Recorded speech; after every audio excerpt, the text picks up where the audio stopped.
Hello everyone, அஸ்ஸலாமு அலைக்கும். Welcome back to our channel Aifa stories. எல்லோரும் எப்படி இருக்கீங்க? நல்லா இருக்கீங்களா? அல்ஹம்துலில்லாஹ், நாங்கள் எல்லோரும் நல்லா இருக்கோம். இன்றைக்கி ஒரு மினி விலாக் தான் உங்களுக்கு காமிக்க போகிறேன். டே இன் மை லைஃப் விலாகாக இருக்கும் இது நேற்று எடுத்த விலாக் தான். இது மார்னிங்லேருந்து நைட் ரொட்டீன் வரைக்கும் நான் என்ன பண்ணுறேன்னு சொல்லிட்டு இதில் காமிச்சிருக்கேன். அதை பார்க்குறதுக்கு முன்னாடி புதுசாக பார்க்குறீங்கன்னா நம்ம சேனலை ஃபுல்லாக பார்த்துட்டு சப்ஸ்கிரைப் பண்ணுங்கள். வாங்க வீடியோக்குள்ளே போகலாம். மார்னிங் ஒரு 8:30 போல் தான் நான் எழுந்திரிச்சிட்டு பெட்டெல்லாம் க்ளீன் பண்ணிவிட்டு ஷயானுக்கு பிரேக்ஃபாஸ்ட் செய்ய தான் வந்துட்டேன். மார்னிங் கொஞ்சம் பிஸியாக போவோம். நான் என்னாடி ஷூட் பண்ண முடியல மார்னிங் பிரேக்ஃபாஸ்ட்டெல்லாம். ஸோ அதனால் டைரெக்டாக லஞ்சை தான் ஷூட் பண்ண முடிஞ்சிச்சு. நான் அதை தான் இதில் காமிச்சிருக்கேன். மார்னிங் பிரேக்ஃபாஸ்ட்டுக்கு ஷயானுக்கு நான் மேகி தான் கொடுத்துருந்தேன். நானும் கொஞ்சம் மேகி சாப்பிட்டுட்டு கொஞ்சம் அதோட சேர்த்து காஃபியும் சேர்த்து குடிச்சிக்கிட்டேன். மதியானம் லஞ்சுக்கு பருப்பானை செய்யலான்னு சொல்லிட்டு தான் அதுக்கு தேவையான பருப்பை தான் வேக போடலான்னு சொல்லிட்டு கொஞ்சோண்டு பருப்பை மட்டும் கழுவி வேக வச்சுருந்தேன்.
பருப்பானத்துக்கு தேவையான வெஜிடபிள்ஸ்லாம் கட் பண்ணி வச்சுக்கிட்டேன்.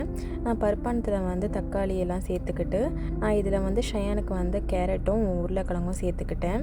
அவன் அதுதான் கொஞ்சம் சாப்பிடுவான், அதனால் சேர்த்துக்கிட்டேன். மஞ்சத்தூள் சீரகத்தூள் கொஞ்சம் போட்டு கொஞ்சமாக தேவையான அளவு சால்ட்டு சேர்த்துக்க வேண்டியதுதான். நல்லா மூடி போட்டு வேக வச்சுக்க வேண்டியது தான். இந்த பக்கம் சைடிஷ்க்கு கொஞ்சமாக சிக்கனும் இருந்துச்சு, வாழைக்காவும் இருந்துச்சு. வாழைக்காய் ஃப்ரை பண்ணிவிட்டு சிக்கனும் ஃப்ரை பண்ணிடலான்னு சொல்லி தான் அதுக்கு தேவையான ரெடி பண்ணிகிட்டு இருந்தேன்.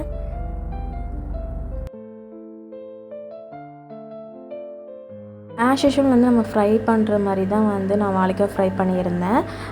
நல்லா ஸ்லைஸாக கட் பண்ணிக்கிட்டு கொஞ்சமாக மஞ்சத்தூள், மிளகாய்த்தூள், ஜீரகத்தூள், அப்புறம் கொஞ்சமாக பெருங்காயத்தூள் போட்டுக்கிட்டு தேவையான அளவு சால்ட் சேர்த்துக்கிட்டேன். எல்லாம் மிக்ஸ் பண்ணி ஃப்ரை பண்ணி எடுத்துக்கிட்டேன். அதையும்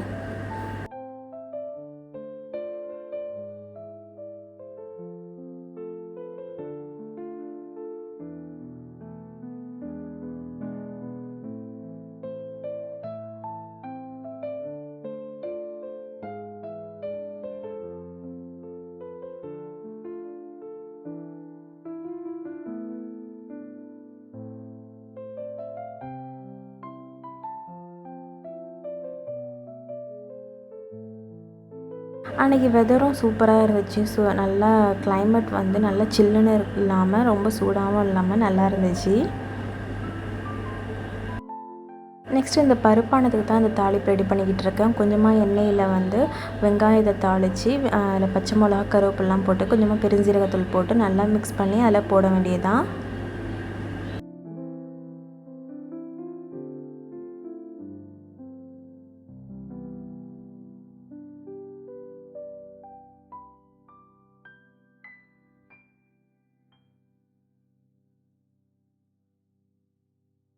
இந்த சைடு பருப்பானமும் ரெடி ஆகிடுச்சு. ஒரு 5 மினிட்ஸ் சிம்மில் வச்சு இறக்க வேண்டியதுதான். ஃப்ரை பண்ண வாழைக்காவுமே நல்லா கிறிஸ்பியாக ஃப்ரைட் ஆகிடுச்சு.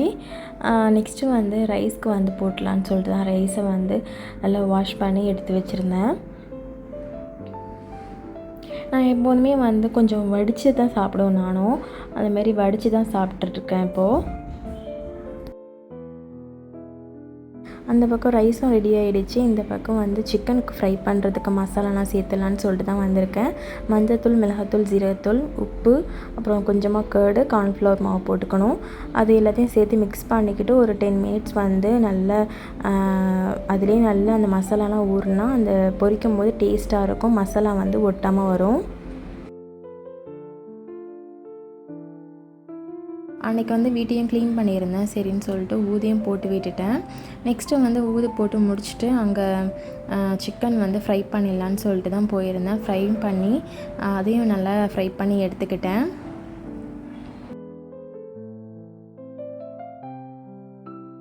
நான் சொன்ன மாதிரி அந்த இதில் வந்து பேனில் ஒட்டாமல் வரும் சிக்கன் எப்போதும் இது மாதிரி பண்ணுனா. ஒரு 10 மினிட்ஸ் இல்லைனா 15 மினிட்ஸ் ஆச்சும் அது வந்து நல்ல அந்த மசாலாலே ஊறுனா அந்த டேஸ்ட்டு வந்து ஜூஸியாகவும் இருக்கும்.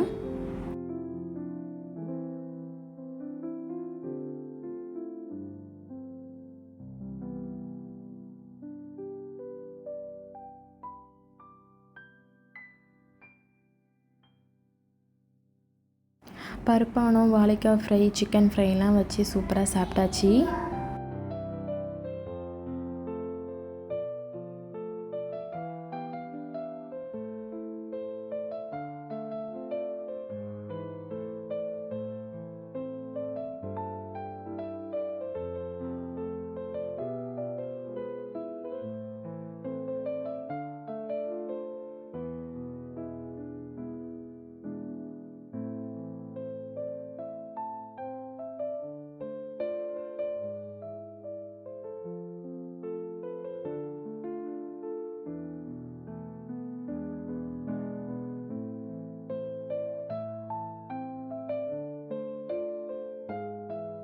ஈவினிங் ஒரு 4 போல் சரியான மழை. சரி ஏதாவது செஞ்சு சாப்பிட்லான்னு சொல்லிட்டு நினச்சிட்ருந்தேன். அப்போதைக்கு வந்து வீட்டில் வந்து சரி கேக்குக்கு தேவையான திங்ஸ் எல்லாமே இருந்துச்சு. சரி அதை பண்ணிடலான்னு சொல்லிட்டு தான் வந்திருக்கேன். நான் இந்த கேக் வந்து கோதுமை மாவில் தான் செஞ்சுருந்தேன். நல்ல டேஸ்ட்டாக இருந்துச்சு. இதுக்கு மெஷர்மெண்ட் எப்படின்னா ஒரு 100 கிராம் வந்து பட்டர் எடுத்துக்கிட்டேன். 1 கப் வந்து சுகர் எடுத்திருக்கேன். கொஞ்சமாக சால்ட்டு, கொஞ்சமாக வந்து பேக்கிங் சோடா, பேக்கிங் பவுடர் ரெண்டுமே எடுத்துக்கிட்டேன். 2 முட்டை சேர்த்துக்கிட்டேன். 1 கப் சுகருக்கு 1 கப் வந்து வீட் ஃப்ளோர் எடுத்துக்கிட்டேன். எல்லாத்தையும் சேர்த்து மிக்ஸ் பண்ணி நல்லா பீட் பண்ணி எடுத்துக்கிட்டேன். கொஞ்சமாக வந்து வெனிலா எசன்ஸ் சேர்த்துக்கிட்டேன் ஃப்ளேவருக்காக. நல்லா எல்லாத்தையும் பீட் பண்ணி எடுத்துக்கணும். இன்னொரு பேனில் வந்து நான் பட்டர் நல்லா தடவிக்கிட்டு அதை பீட் பண்ணி வச்சதை சேர்த்துக்கிட்டேன்.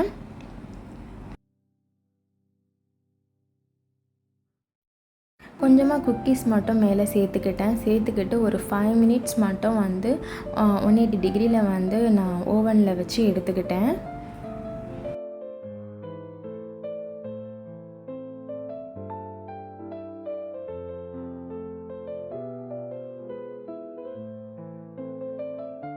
கேக் பேக் ஆகிடுச்சி. நல்லா நைஃப் வச்சு குத்தி பார்த்துருந்தேன். நல்லாவே பேக் ஆகிருக்கு. கட் பண்ணி பார்த்தா ரொம்பவே நல்லா ஃப்ளஃபியாக டேஸ்ட்டாக இருந்துச்சு. கேக்லாம் கட் பண்ணி சூப்பராக சாப்பிட்டாச்சு. எனக்கும் ரொம்ப பிடிச்சிருந்துச்சி இந்த டேஸ்ட்டு. இந்த கோதுமை வந்து கிட்ஸுக்குமே வந்து நல்லது தான். ஸோ அதனால் எல்லாருமே வந்து ட்ரை பண்ணி பார்க்கலாம்.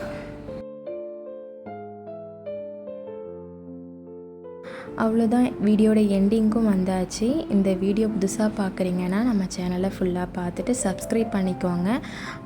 உங்களுக்கு இந்த வீடியோ பிடிச்சிருக்குன்னு நினைக்கிறேன். பிடிச்சிருந்தா கமெண்ட் பண்ணுங்கள். மறக்காமல் சப்ஸ்கிரைப் பண்ணிக்கோங்க. பெல் ஐக்கானை கிளிக் பண்ணிக்கோங்க. அப்போ தான் நான் போடுற வீடியோ வந்து உங்களுக்கு ரெகுலராக நோட்டிஃபிகேஷனில் வரும். தேங்க்யூ ஃபார் வாட்சிங்.